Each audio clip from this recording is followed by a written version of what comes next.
Hello once again and welcome to the 16th episode of Simply Electronics Basics. Today we're going to have a look at how to measure current using a multimeter. Make sure you check out the previous video where we learned how to measure resistance and continuity. Now, to get started, I have a simple LED circuit set up on a breadboard and I want to measure the current that is flowing through the LED. The circuit simply consists of a 5V USB power supply with a 100 ohm series resistor.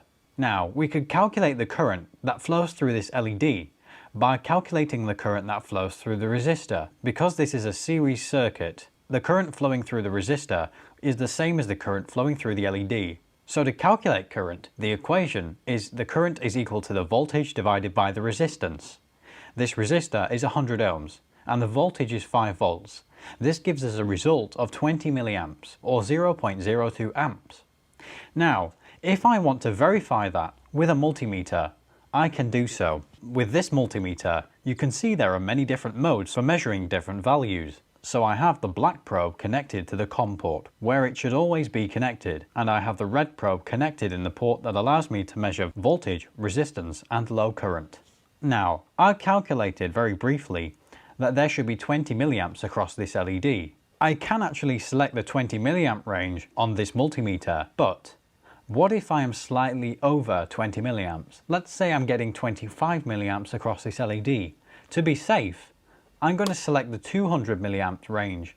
If I want a more accurate measurement later and the result is under 20 milliamps, I can turn it to the 20 milliamp range and get a more accurate answer. Now, if you saw in the last video, when you're measuring resistance, you put the probes across the resistor. However, it is very different when you're measuring current in a circuit. When you want to measure current going through a component, you actually need to put the multimeter in series with the circuit. So instead of putting the multimeter in parallel across a circuit, it needs to be in series. So you can see I have a positive power cable coming from the power supply to the LED. So if I want to measure the current going through this LED, I need to connect the multimeter in series. I'm going to disconnect the wire from the LED and I'm going to insert another wire onto the positive pin of the LED.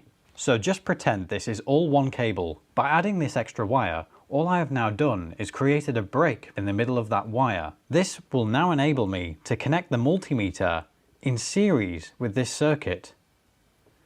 And you can see I've connected the positive and negative probe between these two wires and therefore completed the circuit. So as you can see, this multimeter is now connected in series with the LED circuit. The LED is glowing and I have a measurement on the screen. It is measuring 20.3 milliamps, pretty much exactly what I calculated. With this particular multimeter and most other multimeters, if I want to measure over 200 milliamps, I have to do two things. Firstly, I need to select the high amp range on a multimeter. With this multimeter, I can measure up to 10 amps DC current. It is very important when I want to measure high amperage on a multimeter, I use the dedicated port for measuring that kind of current.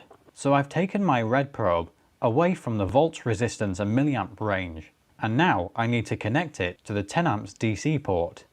It is important that you do this. If I try to send 10 amps through this port, I may destroy the multimeter, but most likely blow a fuse.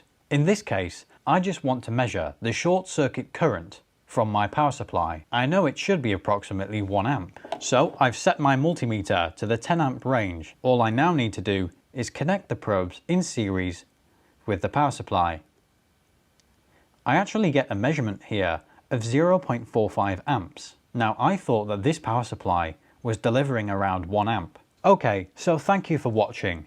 Make sure you subscribe to keep up to date with the latest videos from Simply Electronics. Give this video a thumbs up if you enjoyed and leave your comments below.